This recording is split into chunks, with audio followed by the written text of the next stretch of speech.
Well, good afternoon.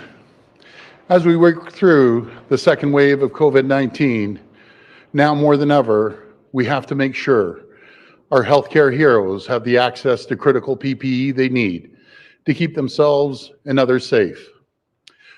Early in the pandemic, we mobilized our manufacturing might to make the masks, gloves, face shields, hand sanitizer, and other supplies we need. And this happened in a matter of months, not years. The response has been incredible and inspiring. Ontario businesses have moved fast. They innovated, they adapted. And now it's time for the government to do the same. We need to be smarter about getting those critical supplies into the hands of the frontline healthcare heroes. During the pandemic, I pushed our system. I pushed the government to move at the speed of the private sector. And we need to make sure we're spending tax dollars wisely. When your family is shopping, you go to a place, let's say like Costco, and buy groceries in bulk so you can save money. Then there's the Canadian Tire example. Canadian Tire, they stock about 50,000 products and only have about 65 people in their procurement team. Compare that to the Ontario government. Now just remember, Canadian Tire, 65 procurement officers, purchasing agents. In Ontario, you ready for this one? We have 7,000, I'm gonna repeat that, 7,000 entities involved in procurement. That's unacceptable. My friends, clearly we can and must do better. So today, I'm here to announce that we're establishing Supply Ontario. This is an all-new centralized procurement agency to help us leverage our buying power and save taxpayers money. Centralizing procurement, buying in bulk, just makes sense. My friends, when the pandemic started, it became very clear that the government's procurement system was struggling to keep up. And this is something we need to address. Whether we're ordering printer paper or PPE, we can get a better price with a bulk order, and we can coordinate our procurement more strategically. And the savings are absolutely huge. As the government of Ontario, we could save between $1 to $2 billion, with a B, $1 to $2 billion a year to start. That's $1 or $2 billion more for critical services like healthcare and education. Supply Ontario will help us deliver the best value for the people of Ontario and ensure we have a steady and quality supply of our critical products like PPE. It will also make it easier for businesses of all sizes to work with the government of Ontario. From the mom and pop shops to larger companies, we want to purchase and promote more Ontario-made products. In fact, I'm excited to announce today we have signed a contract with Ppe to produce 50 million surgical masks a year over the next 5 years. Ppe has chosen Ontario to set up a new major medical manufacturing facility in Cambridge. So congratulations, Cambridge. This investment will create 50 new good-paying jobs. This is great news and we're going to keep making Ontario a great place to do business. So I want to thank Pri-Med for making this important investment in Ontario. With 3M setting up a new facility in Brockville to make millions of N95 respirators and thousands of ventilators rolling off the line thanks to Linamar and O2 Medical Technologies. With these investments and with today's announcement, we are making sure that Ontario will never, ever be left at the mercy of other countries and leaders when it comes to critical supplies we need. We have moved mountains to build and secure our own critical health supplies for our frontline heroes. And as we face the worst of the second wave, these investments have never been more important. Minister Thompson, Minister Bethlenfalvy, and Minister Fedeli will share more details in a moment, but I want to quickly share some important news for small businesses. You can now apply for Ppe Grant today, up to $1,000 to purchase masks, gloves, physical barriers, whatever you need to keep your workers and customers safe.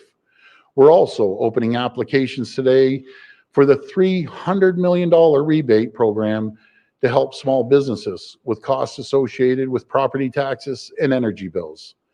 This program will help those significantly impacted by modified stage 2 restrictions or control or lockdown measures. To make the application process easier for businesses, there's now a single portal to apply for all these grants. We're building a stronger, more resilient Ontario, a province starting down the road to recovery and the best place in the world for businesses to invest and grow and thrive. Thank you, and God bless the people of Ontario. Now I'll hand it over to Minister Thompson.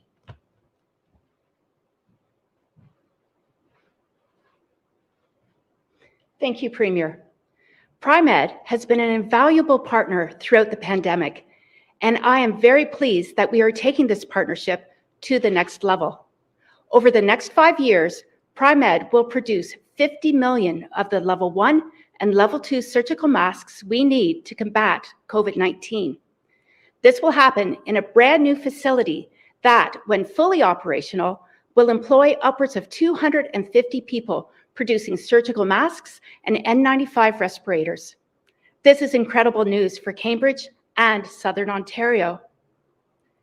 Although this partnership demonstrates real progress in improving our ability to become self-sufficient in the production of PPE, the experience of sourcing PPE and other critical supplies during the first wave of the pandemic shone a light on the crack in the supply chain system in the province of Ontario.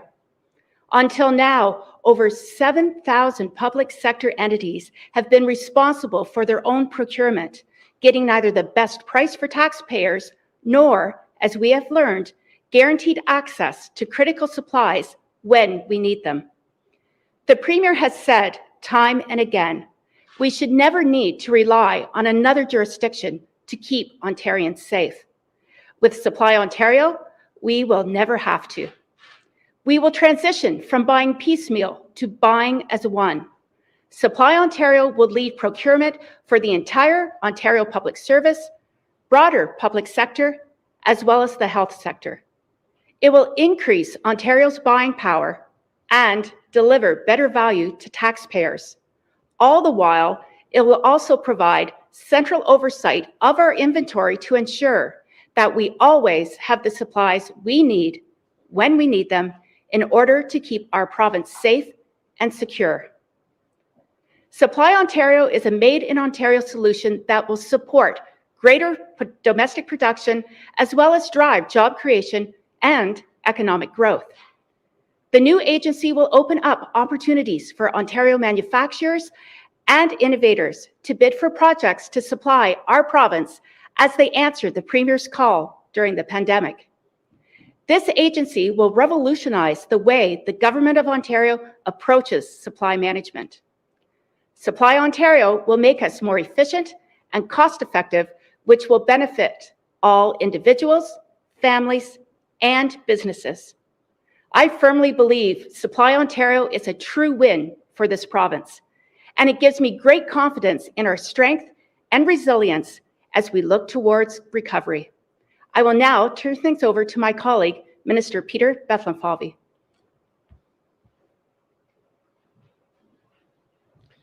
Well, thank you, Minister Thompson, and thank you, Premier. And good afternoon, everyone. Last month, Premier Ford and I launched Ontario Onwards, Ontario's COVID-19 action plan for a people-focused government. This groundbreaking plan will improve the way people and businesses interact with government, saving them time while making government operations more efficient, with the ultimate goal of providing more convenient, more reliable, and more accessible programs and services.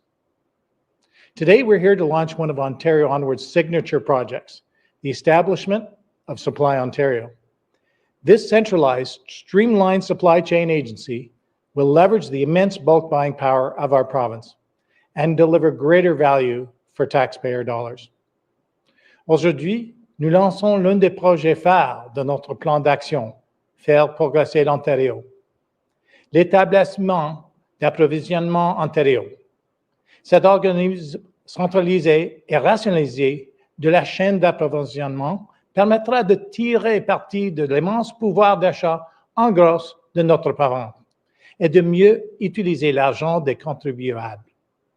It's a vital step forward in our plan to meet the needs of the public today, which means bringing government into the 21st century. We're seizing this moment to deliver government programs and services with unprecedented speed and convenience. Because in the midst of a global pandemic, one thing is for certain: the world has changed and government must change with it. Thank you. I'll now invite Minister Fedeli to say a few words.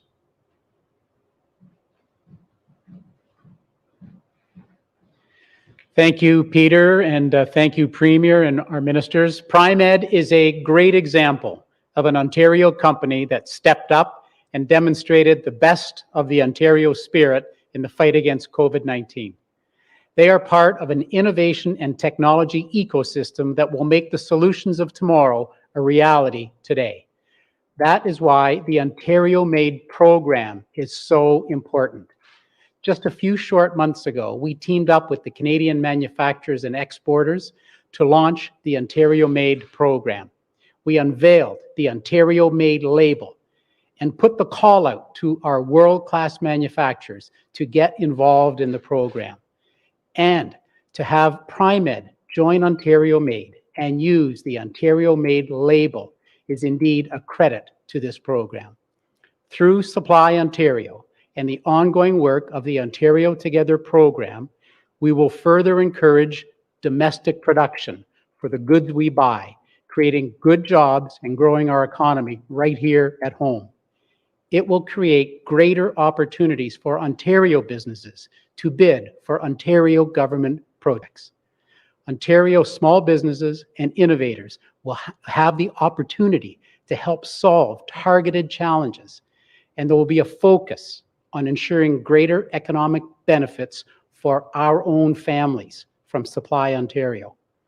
Our government will continue to create the conditions necessary for a competitive and attractive business climate and removing unnecessary red tape so that Ontario companies can do what they do best: innovate, invest, and grow.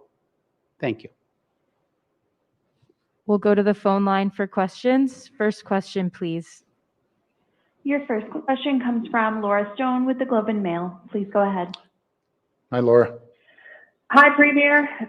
There's a growing call for transparency over how your government makes decisions and who it listens to. The Toronto Board of Health today said it wants the government to release all the advice given to Dr. Williams and to your cabinet from the public health measures table and other tables. We've heard about public health staff having to sign NDAs to participate in this. So you've said you've been transparent. You said the public will see everything you see. Yep. Are you prepared to make all of this advice public? And if not, why not? Well, Laura, I don't know of any other government across Canada that's been more transparent. It's unprecedented transparency. What I know, people find out, and they find out at 1 o'clock every single day when I'm out there. We're one of the first provinces, I think us in BC, that showed modeling and dashboard. Anyone can go online, see where the ICU beds are, where the capacity of the hospitals are. They can run through the whole gamut. And I'm going to continue being transparent Because I took the belief right from the beginning of this pandemic, and I told our cabinet, our caucus, I said, anything that we know, we're coming out there in a day or the next day, and we're going to be transparent and tell the people. And a very simple philosophy. We're all in this together. I can't get through this by myself. I can't get through it with just our government. We need the people's buy-in. Without the people's buy-in, without businesses' buy-in, we aren't going to get through it. But thank God, the people have bought in and became Team Ontario. The companies became Team Ontario, Ontario-made products. We've all stuck together, and that's how we're going to get through this. But I'll continue being transparent on anything I know. Follow-up? Premier, with all due respect, the public had no idea that Public Health Ontario had recommended thresholds 4 times lower than what your government initially proposed until it was revealed in the Toronto Star. So there's a missing piece here to do with accountability about who in your government recommended the 10% threshold in the red zone. Was it Dr. Williams? Was it you? Was it cabinet, or was it both? And please don't say it's just some amorphous group of experts. Can you answer clearly who decided on the 10%? And now that the framework has been changed, do you admit that you were wrong? Well, again, Laura, it's not about being wrong or right. I'll tell you, Dr. Williams signed off on the last rollout that we had, and along with lowering the thresholds.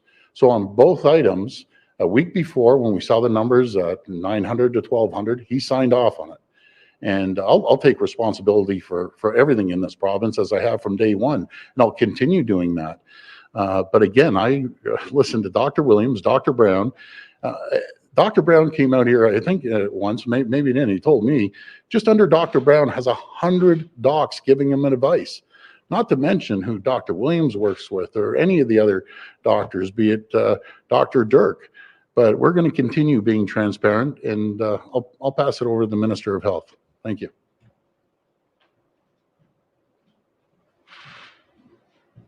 Well, we have been transparent with the people of Ontario since this pandemic began. We do have as the Premier said, the daily press conferences where you're welcome to ask us any questions about decisions that have been made.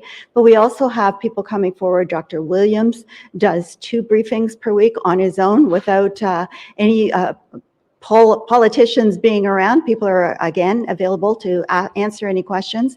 We do publicly release information. We've had our first tranche of information that's released, telling people about what the situation is in their local public health region, what's happening with hospital capacity, how many deaths, unfortunately, there have been, and so on. We're preparing a second tranche of information because we want people to receive all of this information. It's being prepared now with the digital services for presentation, and we're going to continue to do that. It's very important that everybody knows what decisions are being made, and we're continue to indicate that and keep the public fully informed of everything that's going on with respect to COVID-19 and the steps that we're taking as well to combat it. Next question. I'm gonna follow up on Laura's question too.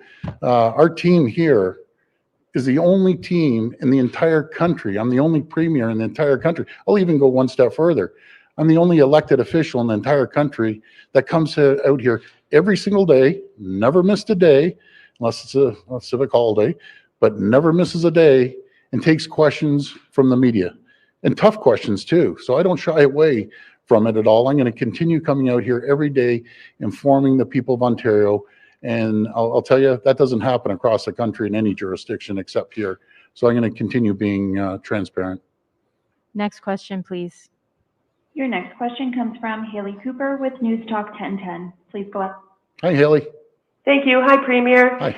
We've heard more positive news today about a potential COVID vaccine, so we wanted to check in and ask how the provincial plan is going in terms of the distribution and storage of vaccines. So could you give us a detailed update on that, please?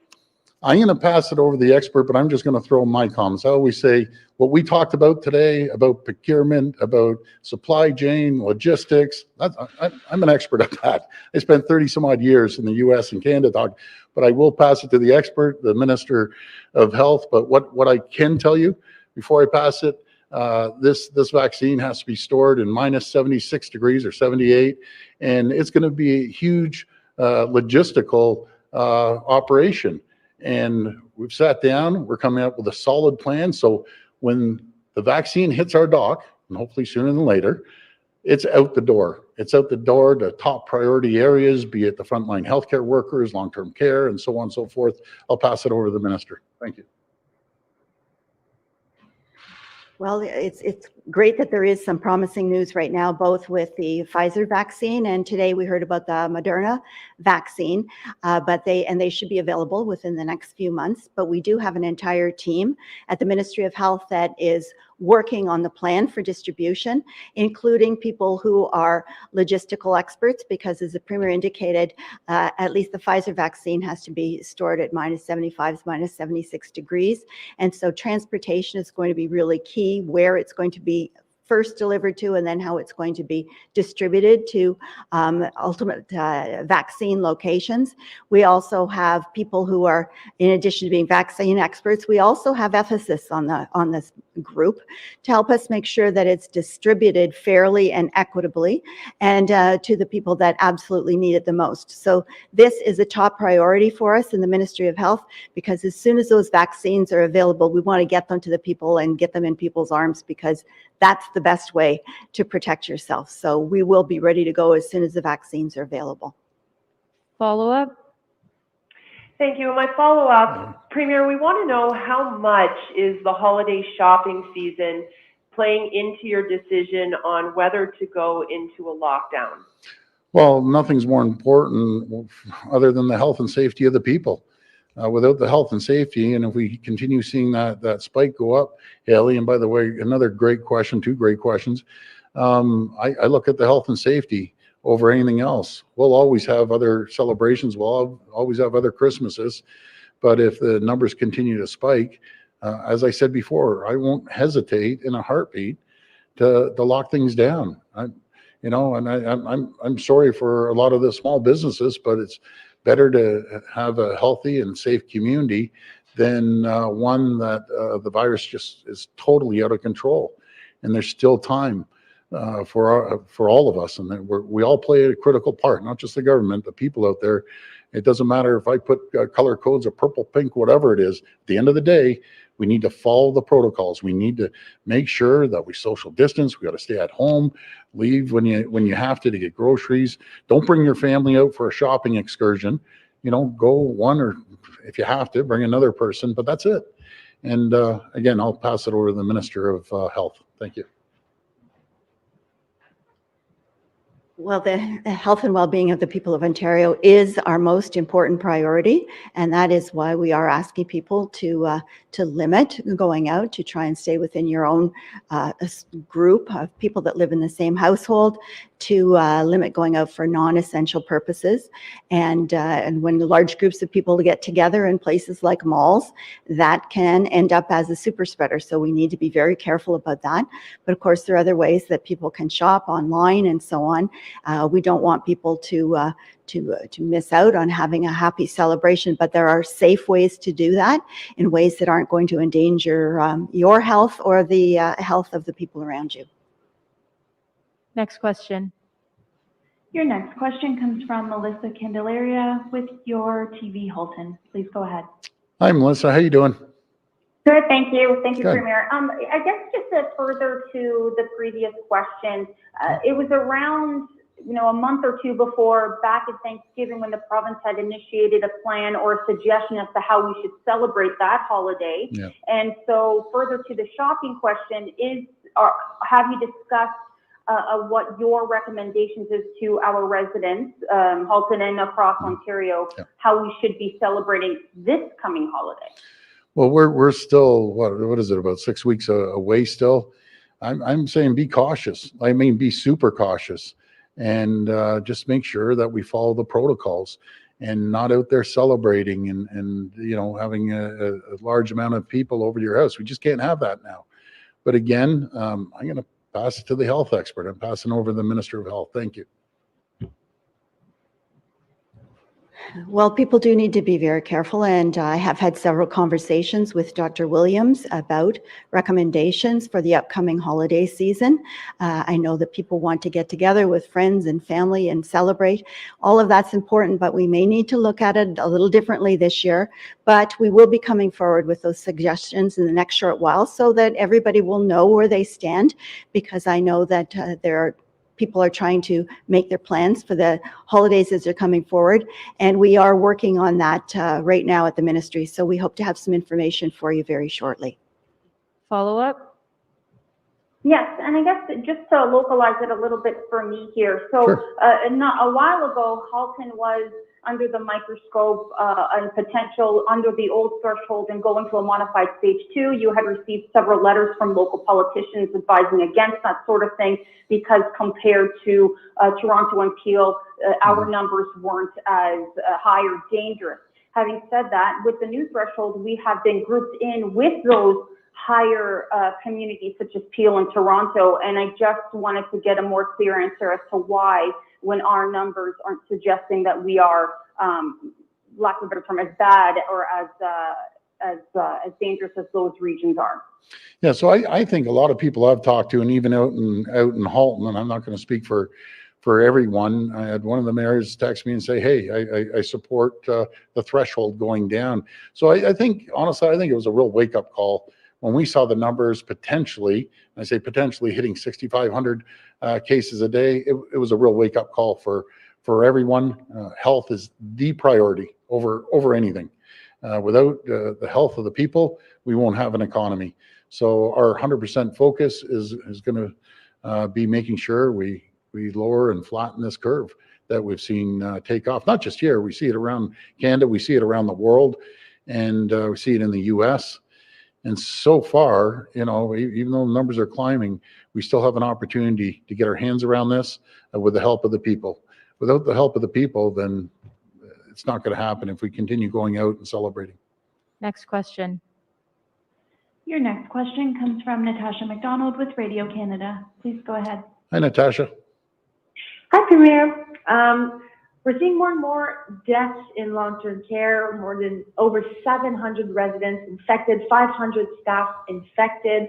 Yeah. How much worse will it have to get? What's the threshold for a return to lockdown in red zones in Ontario? Well, I would have to pass that to the ministry, but do you know what we need? This is just my opinion, not a health expert, but I don't have to be a health expert. We need mandatory 100% testing. The patients, everyone knows the patients aren't bringing this in. And God bless the staff. They're all heroes. And no one, the staff or visitors, no one would ever walk in to long-term care knowing they aren't well, right? Or they're showing symptoms. But we need 100% testing across the board to literally lock the long-term care down, knowing to eliminate. It's not going to be, you know, guaranteed 100%. It's never going there. But I'll tell you, we need to do it. And I'm actually having a good question because I'm having a meeting at 2:30 about it. And we need to lock this down tighter than we've ever had before. I'll pass it to the Minister of Health. The testing is really key because we know that with a high rate of community transmission that we're seeing in some of the areas that are having breakouts, that it gets transmitted into long-term care homes by people who are doing so unwittingly. They don't intend to, but the testing is really key. And so some of the rapid access tests that are now available to us by Abbott, PanBio and ID Now, particularly ID Now because it can be used for quick diagnostic purposes, is going to be really important to deploy to first and foremost to long-term care homes, but also to areas where they're maybe more remote, where it takes several days in order to get test results back because the samples have to then be shipped to labs before they can be diagnosed properly. So these quick access tests are going to be really, really important, particularly in those two areas. But when we build that iron band around long-term care homes, that quick access testing is going to be really key. Follow up? My follow-up is a question from my colleague, Deanna Sumanak at CBC. She's asking, at what point would you consider shutting down schools. So what's the bar, for instance? Would it be community infections reaching a certain point, or infections within schools rising to a certain point? Well, that's the last resort to shut down schools. I know the parents enjoy that the kids are going to school. The kids enjoy it. And again, I want to give a shout out. The teachers, you're doing an incredible job. And the leadership within the schools that I just think the world over, the principals and vice principals. And I got to give a shout out to the school boards too. Everyone's doing a great job. And the person that helped design it is Minister Lecce. You know, he doesn't get enough credit, in my opinion. He did an incredible job putting this together. So I know the minister is going to be coming out in the next little while, coming up with a plan for the holidays. And I think it will work well, his plan that he's putting together. Last question. Your final question comes from Sean Jeffords with the Canadian Press. Please go ahead. Hi, Sean. Good afternoon, Premier. A short time ago, we scrummed Minister Fullerton, and she said that local medical officers of health could put in place additional protections for long-term care residents faster than your government could. But she declined to say what those protections should be. Premier, I'm wondering what you think medical officers of health should be doing that they're not already doing to protect long-term care residents. And frankly, how is this not just passing the buck from your government to these local medical officers of health as the situation in long-term care gets worse? Yeah. So knowing Minister Fullerton, I know her. I talked to her for an hour yesterday on Sunday, and she's fully engaged. She doesn't believe in passing the buck. Maybe she has ideas. I'll talk to her again today about it. But again, I get asked, Sean, I get asked 10 people on the street, you know, go to root cause. Here I go with my lean practices again. I apologize, but go to root cause. Ask the 5 whys, and before you hit the 5th why do we have the infection? Again, it's not coming in from the clouds. It's not coming in from the patients. It's coming in from outside. No matter, and unwilling, you know, they obviously wouldn't do it because they're incredible people, and I think the world of them. But it's coming in through the staff, or it's coming in through the visitors. That's the only way it's coming in. We need to lock it down. We need to have testing. But most importantly, Sean, it's not just testing people. Getting the results back and having a standard test that we can get it back in 24 hours, 48 hours. When it comes to long-term care or health workers, getting the test back in 3 or 4 days, as much as it might seem pretty good, in my opinion, it's unacceptable. And we need to make sure that when people get tested, the frontline healthcare workers, long-term care or other healthcare workers, get immediate results. And going back to what the minister said, that's why I believe these rapid tests are going to be a big game changer, especially in the northern regions where the testing, you might have to travel a few hours to go to the closest testing area. So we're all over this. I'm going to be meeting with the minister at 2:30 and also a lot of the staff. But that's my recommendation. Let's lock this down even tighter than we have already. And I want to give a shout out one more time to all the healthcare workers, PSWs, at long-term care. You're incredible people, and thank you for putting the community and long-term care patients ahead of yourselves. I think the world of you. Follow up. Premier, I wanted to follow up on a different subject. Sure. Over the weekend, Peel's Medical Officer of Health issued a Section 22 order to introduce fines for businesses that are clearly flouting public health rules in that region. And he's saying that they're driving infections there. And I'm wondering, does the province need to get more serious on its end about addressing spread in workplace in hotspots like Peel? And does it need to issue fines of its own? And beyond that, does it actually need to publicly name businesses? Because the approach to identifying where these workplace outbreaks has been very piecemeal across the province. Would you be willing to name some of these businesses? Yeah, so another good question, Sean. I can tell you, Dr. Lowe is doing a great job. I had a good conversation last week with them. But people out there have to take the responsibility. And I truly believe vast majority of the people do. But when it comes to COVID, it only takes 1, 2, 3 people, and all of a sudden they spread it and it starts multiplying like rapid fire. So the inspections, I think, and I'll confirm this tomorrow, but I think we're up to like 25,000 inspections that were going into businesses. And then there's different levels of bad actors, right? There's a really, really bad actors, bang, fine them, shut them down, do whatever you can. And then there's people that are following the protocols, and they might need a little support from the Minister of Labor or the inspector that comes in there and might say, okay, maybe tweak this, tweak that, and giving them a warning. But there's a big difference between totally bad actors that just snub their nose on the protocols. They need to have the most severe fines. And that's with these private parties.